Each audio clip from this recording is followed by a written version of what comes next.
guys, I'm Anuradha. Today I will teach you chapter 1 crop production and management from science. Do you know, in everyday life we need food. Why we need food? हमें food क्यों चाहिए? किस कारण से हमें food चाहिए?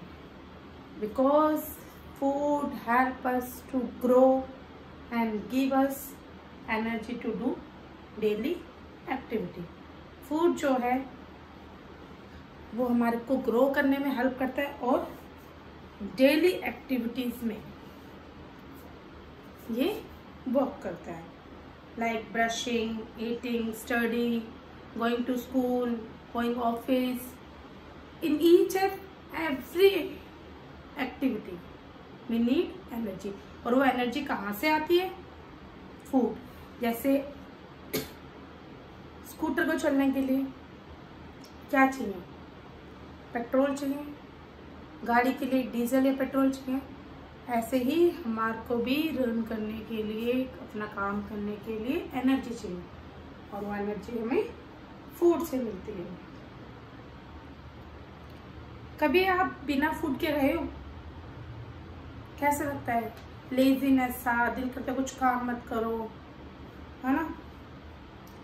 All the food that we eat come from plant and animals. जो भी हम फूड खाते हैं वो कहाँ से आता है? प्लांट से और एनिमल से.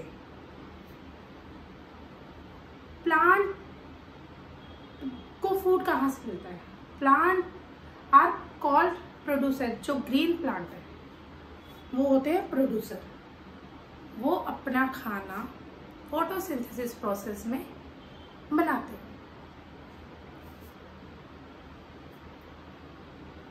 Green plant which synthesize their food by the process of photosynthesis.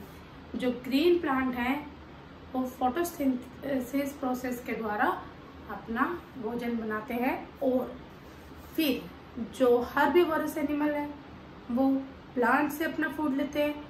जो कार्निवोरस एनिमल है वो छोटे एनिमल को खाते हैं. और जो ह्यूमन बीइंग है वो प्लांट से और एनिमल से, दोनों से फूड लेते हैं. और कुछ एनिमल ऑमनीवोरस भी होते हैं. Omnivorous are animal those are eating both thing plant as well as animal. जो प्लांट और एनिमल दोनों को खाते हैं वो ऑमनीवोरस एनिमल कहलाते हैं. ठीक है. कुछ लोग तो इजीली ऑब्टेन कर लेते हैं फूड, बट कुछ लोगों को बहुत ज़्यादा मेहनत करनी पड़ती है फूड को अर्न करने के लिए. We must have read about the early man. हमने अर्ली मैन के बारे में पढ़ा था कि अर्ली मैन के पास खाना नहीं होता था, उनको ग्रो करना नहीं आता था. दे लिव इन अ जंगल. जंगल में रहते थे. कैसे जीवन जीते थे? नोमैड लाइफ जीते थे. वो नोमैड लाइफ का मतलब ये होता है कि वो एक प्लेस पे रहते थे. जब वहाँ पे खाना खत्म हो जाता था, एनिमल या प्लांट्स पर जो भी कुछ उगता था अपने आप ही ग्रो होता था, वही चीज़ वो टेक करते थे. जब उस जगह खत्म हो जाता था वो दूसरी जगह चले जाते थे. तो this is called nomad life. तो नोमैडिक पीपल इस तरीके से अपना फूड गैदर करते थे और हंट करके लेते थे. But they don't know how to grow food. उनको नहीं पता था कि फूड को कैसे ग्रो किया जाता है. He used to gather seeds, berries, leaves, edible fruits, nuts and fruit of wild plant. He also hunted small animal for food using stone tool. अब इनके पास टूल भी नहीं थे तो उससे बड़े बड़े पत्थर तो होते थे, तो उन स्टोन्स का यूज करके एनिमल को हंट करते थे और उन्हीं को कच्चा खा लेते थे. क्योंकि इनको उस टाइम आग का भी इन्वेंशन नहीं हुआ था. They don't know how to fire उनको पता ही नहीं था कि कैसे रोस्ट करना है, कैसे क्या करना है, तो वो कच्चा ही रो उसको खा लेते थे। Primitive man suddenly observed that seed on falling upon the soil start germinating and grow into plant. एक बार क्या हुआ, एक सीड सॉइल में गिर गया और कुछ टाइम बाद वो ग्रो करने लग गया प्लांट के तरह। This gave him the idea of cultivation of plant to obtain food. अब उस चीज से उनको एक आइडिया दिमाग में आया कि किस तरीके से प्लांट को ग्रो कर सकते हैं। Again he found that water was essential for the growth of plant. अब उन्होंने सीखा कि रेनी सीजन है, तो जब रेनी सीजन होता है तो जो प्लांट होते हैं तो रेनी सीजन में वो जल्दी जल्दी ग्रो करते हैं। तो उनको पता चला कि जो वाटर है वो भी क्रॉप प्रोडक्शन में क्या है, एसेंशियल है। ठीक है, man become a food producer. अब इस तरह धीरे धीरे वो फूड प्रोड्यूसर बन गया। This was the beginning of agriculture. तो ये बिगिनिंग थी एग्रीकल्चर की।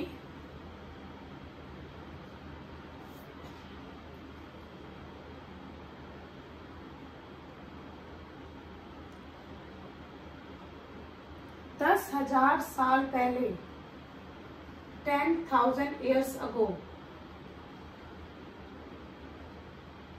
जो एग्रीकल्चर है उसकी बिगिनिंग स्टार्ट हुई थी। Agriculture and crop plant. The word agriculture is drive from two Latin word. जो एग्रीकल्चर वर्ड है ये दो शब्दों से, लैटिन भाषा के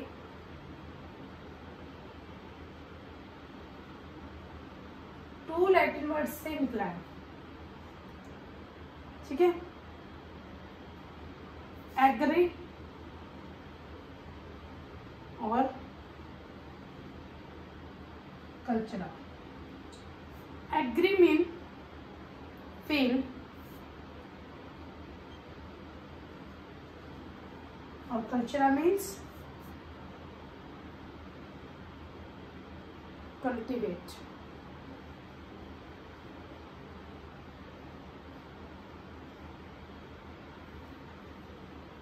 तो this science and practice of farming and cultivation of crop plant is called agriculture.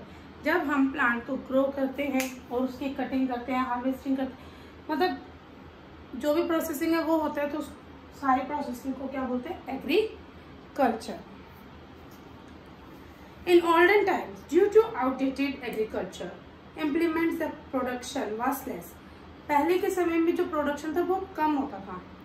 ठीक है, crop yielding, a long rearing of life stock including poultry called animal husbandry. तो जो क्रॉप को पालने के लिए एनिमल्स का भी यूज किया जाता था। ठीक है, आजकल तो न्यू न्यू मशीन्स आ गई हैं, ट्रैक्टर और हो, इन चीजों का टूल्स का यूज किया जाता है, मॉडर्न टूल्स का। उस टाइम पे मॉडर्न टूल्स नहीं थे। ठीक है, तो इसलिए जो क्रॉप प्रोडक्शन है वो काफी टाइम लगता है। पहले तो आदमी खुद ही अपने आप को इंडल्ज करता था क्रॉप प्रोडक्शन में। धीरे धीरे उसने क्या किया कि एनिमल को यूज करना सीखा कि एनिमल कैसे उसके हेल्प कर सकते हैं, और फिर उसने एनिमल को भी पालना शुरू कर दिया। Woman cultivate plant in the field to obtain food such as cereal and pulses. किस तरीके के फूड बनाता था, ग्रो करने लग गया वो, अनाज और दालें। सीरियल मीन्स अनाज and pulses mean dal. A wide area of land where a crop is cultivated is called a field. जो बहुत बड़ा लार्ज एरिया होता था जहाँ पे क्रॉप प्रोडक्शन किया जाता था उसको फील्ड कहा जाता है। Cereals and tall grasses from which nutrition seeds called grains are obtained on cultivation. Grains provide us carbohydrate, protein, vitamin, mineral and fiber. Pulses are protein-rich seeds of leguminous plant. Vegetable and fruits are rich source of minerals and vitamin. अब जो serials होते हैं, rice, wheat, ये हमें क्या देते हैं? Carbs. Carbs क्या होते हैं? कार्बोहाइड्रेट। तो कार्बोहाइड्रेट को हम एनर्जी गिविंग फूड भी कहते हैं। तो हम जो चपाती या राइस डेली लेते हैं तो उससे हमें कार्बोहाइड्रेट्स मिलते हैं, और जो वेजिटेबल्स हैं और फ्रूट्स हैं उनसे हमें मिनरल्स और विटामिन्स मिलते हैं। तो इसलिए वेजिटेबल और फ्रूट्स लेना भी एसेंशियल है, ठीक है। और पल्सेस, पल्सेस क्या रहती है? Pulses is rich source of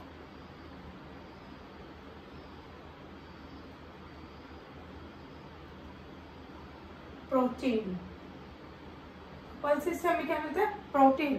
protein growing child के लिए बहुत ज़्यादा एसेंशियल होता है और ये टिश्यू को जोड़ने में बहुत ज़्यादा हेल्प करता है। और पल्सेस हमें कहाँ से मिलता है? दालों से। वो प्रोटीन हमें कहाँ मिलता है? दालों से।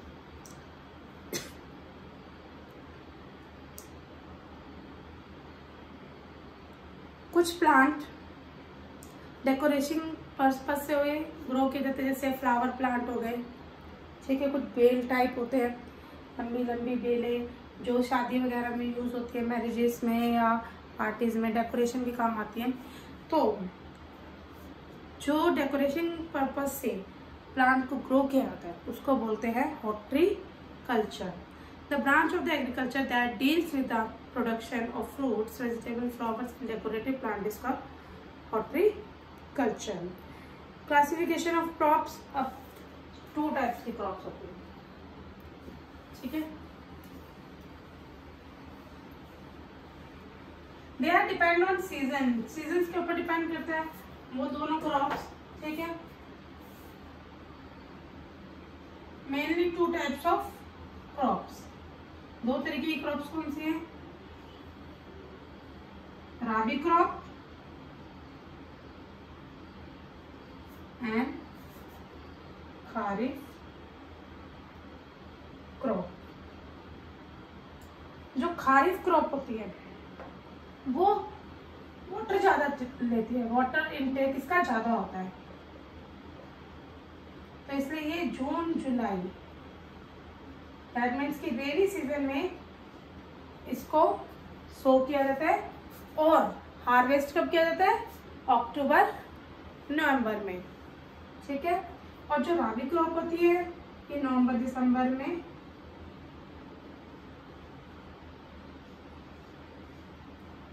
इसको सोइंग की जाती है और हार्वेस्टिंग की जाती है अप्रैल में, ठीक है। और इसके बीच में भी कभी कभी क्या होता है, इन दोनों क्रॉप्स के बीच में भी जब टाइम मिल जाता है, जो क्रॉप जल्दी ग्रो कर जाती है तो seasonal crop subsistence crop grow की जाती है। जो इन दोनों के बीच में पीरियड हो गया, जैसे ये हमारी अप्रैल और या मई में हार्वेस्ट हुई, ठीक है।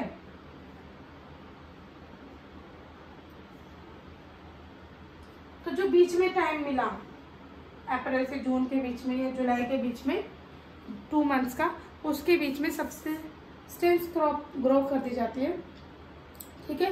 वो कुछ नीड के लिए होती है जो जल्दी ग्रो कर जाते हैं, जैसे पालक उगा दी या कुछ जो टाइम कम लेती है, कुछ भी क्रॉप, ठीक है।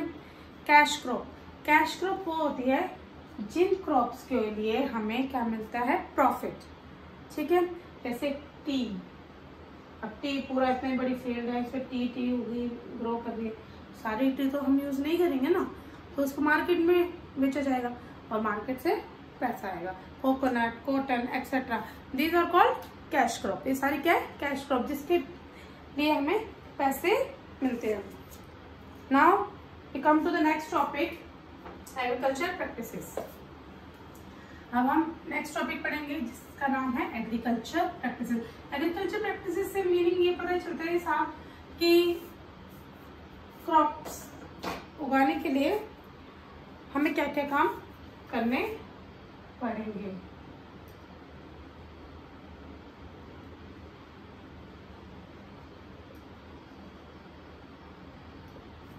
ठीक है। The various tasks performed by the farmer to raise a good yield of crops are called agriculture practices. बढ़िया किस्म की फसल उग सके उसके लिए एग्रीकल्चर प्रैक्टिसेस की जरूरत होती है। सो इसके लिए हमें कुछ टूल्स की जरूरत पड़ेगी, ठीक है। First work we have to do preparation of soil. सबसे पहले हम क्या काम करेंगे, सॉइल को प्रिपेयर करेंगे, ठीक है। सॉइल को प्रिपेयर करने के लिए सॉइल को, जैसे ये फील्ड है, इसमें सॉइल को हमें लूज करना पड़ेगा, ठीक है। लूज किससे करें, ताकि इसके अंदर हवा भर जाएगी। और सूल के लिए लूज करने के लिए पहले हम किस तरीके के टूल्स यूज करते थे, ये हमारा एंशिएंट टूल है, जिसको हिंदी में हल बोलते हैं और इन इंग्लिश भी से प्लग।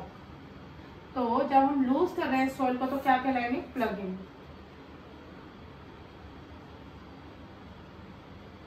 ठीक है। तो जब ये लूज हो जाएगी soil, ploughing is done to facilitate ventilation in soil. Ventilation यानी कि इसमें ये थोड़ी थोड़ी जगह बन जाए और इसमें हवा आ जाए। तो इससे क्या होगा, माइक्रो ऑर्गेनिज्म ग्रो करने के लिए इसमें क्या मिलेगी, स्पेस, ठीक है। तो other organism like earthworm which make the soil fertile. अब अर्थवर्म वगैरह भी डेवलप हो जाएंगे। Micro earthworm is the best micro organism या best insect which is help to grow good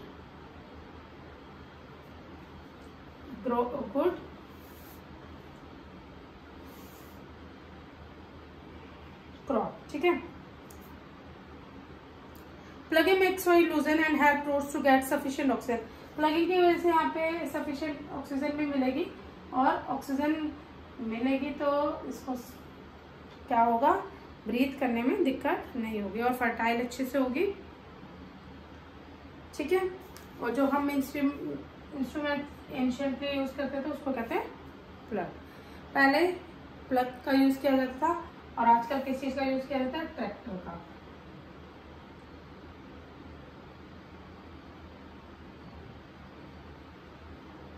ठीक है, तो ये मॉडर्न है। कई कई जगह अभी भी प्लगिंग का यूज किया जाता है, जिनके पास मनी नहीं है, स्मॉल स्केल के फार्मर है। तो फिर प्लगिंग करने के बाद क्या किया जाता था, लेवल। अब यहाँ पे कई कई जगह लम्स रह गए हैं, तो इस तरीके का एक लेवलिंग, एक फट्टा टाइप होता है कुछ, ठीक है। तो इससे इस सॉइल को क्या किया जाता था, लेवल। तो उसको बोलते हैं सॉइल लेवलर, ठीक है। अब इसको, इसके ऊपर पहले इसको लूज किया जाएगा, फिर सॉइल लेवलर से इसको जो लम्स रह जाएंगे उसको ठीक किया जाएगा। द नेक्स्ट आफ्टर दिस क्या किया जाएगा, बीजों को स्प्रेड किया जाएगा, ताकि बीज, और ये नहीं कि बीजों को एक जगह डाल दिया, ऐसे नहीं करना, उनको फैला फैला के दूरी दूरी पे डाला जाएगा। और दूरी दूरी पे डालने के प्रोसेस को बोलते हैं ब्रॉडकास्टिंग। जो हाथ से डाले जाते हैं ना सीड, तो उसको ब्रॉडकास्टिंग। और सीड भी हमें देखने पड़ेंगे कि सीड किस टाइप के। सीड को क्या करेंगे हम, दो तरीके हैं उसको देखने के, कि पानी में डालकर देख सकते हैं सीड्स को।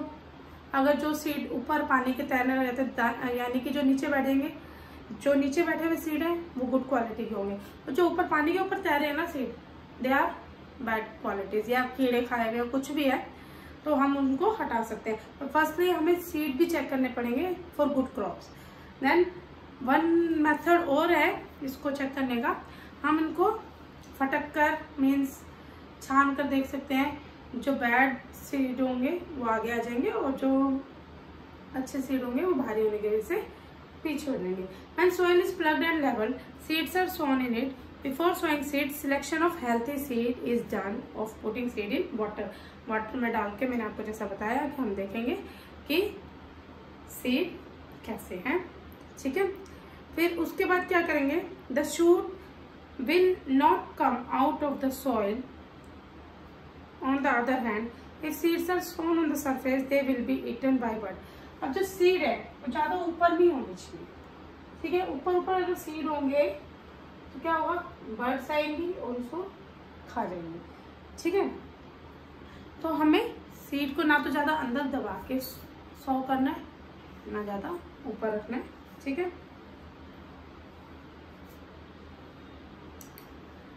there should be no proper spacing between the seeds so that less competition for water, nutrition, sunlight. Extra sowing can be done manually or by using seed drill. एक seed drill नाम की machine आती है, हम इसके द्वारा भी क्या कर सकते हैं, sowing of seed. तो seed sow ताकि हमारा इक्वल गैप में हो, इक्वल तरीके से हो, सही तरीके से हो, तो इसके लिए हम सीड ड्रिल मशीन का यूज कर सकते हैं। तो सीड्स को दो तरीके से डाल सकते हैं। When they grow in small plantlets, they are called seedling. The process of transferring healthy seedling from the seed bed to the main field is called transplantation. अब क्या करते हैं, छोटी फील्ड से जब प्लांट बन जाते हैं, अभी मान लो छोटी फील्ड में हमने ग्रो करें, ठीक है, अभी इन प्लांट्स को ले जाके बड़ी फील्ड में ले जाया जाएगा। इसको क्या बोलेंगे, ट्रांसप्लांटेशन। ट्रांसप्लांटेशन मतलब छोटी जगह से थोड़े छोटे प्लांट को ग्रोन करने के बाद हम बड़ी फील्ड में लगा देते हैं, उसको बोलते हैं transplantation. Is common in the cultivation of paddy and vegetable.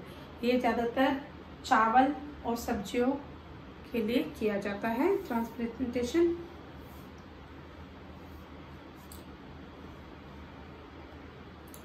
Addition of manure and fertilizer. अब हम मैन्योर और फर्टिलाइजर का यूज क्यों करेंगे, मैन्योर और फर्टिलाइजर क्या होता है, फर्टिलाइजर और मैन्योर हमारी हेल्प करते हैं अच्छी ग्रोथ के लिए, कि हमारी फसल अच्छी ग्रो हो। ठीक है, कई जगह हम ऑर्गेनिक मैन्योर का यूज करते हैं। ऑर्गेनिक मैन्योर जो सूखे पत्ते हैं उन चीज़ों से बनाई जाती है, उनसे न्यूट्रिशन मिलते हैं, तो जो क्रॉप होगी वो हेल्थी भी होगी। मगर इसके अपोजिट जो फर्टिलाइजर है ना, वो ज़्यादातर केमिकल बेस्ड होते हैं, जैसे फास्फोरस, पोटेशियम, नाइट्रोजन। तो ये केमिकल से बनने के कारण ना इनसे हेल्थ पर भी इफेक्ट पड़ता है। तभी कहते हैं फ्रूट और वेजिटेबल को वॉश करके खाओ। ठीक है, जो मैन्योर है,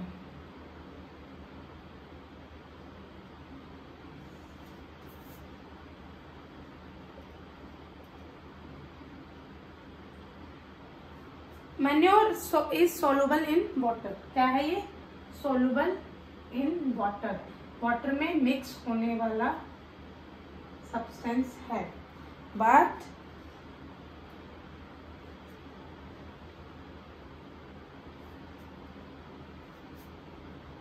they are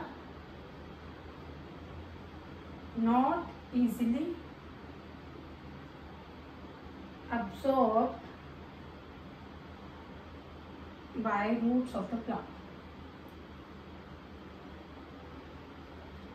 On other hand, जो ये फर्टिलाइजर है ये भी वाटर सोल्यूबल है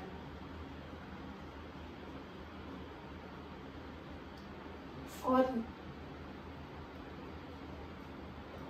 and absorbed by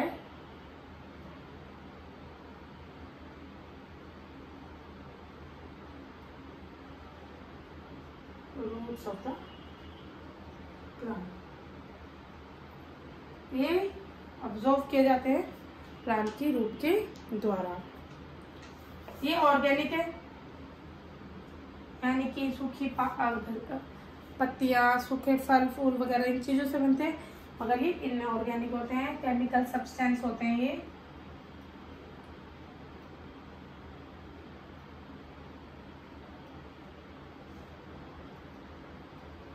तो ऑर्गेनिक होने की वजह से ये अच्छी हेल्थ के लिए अच्छे हैं और ये हेल्थ के लिए अच्छे नहीं है। They are not nutrient specific, they are nutrient specific.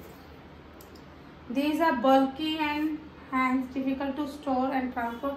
ये बहुत ज़्यादा हैवी होते हैं, इनको ट्रांसपोर्ट करना, लाना ले जाना मुश्किल होता है।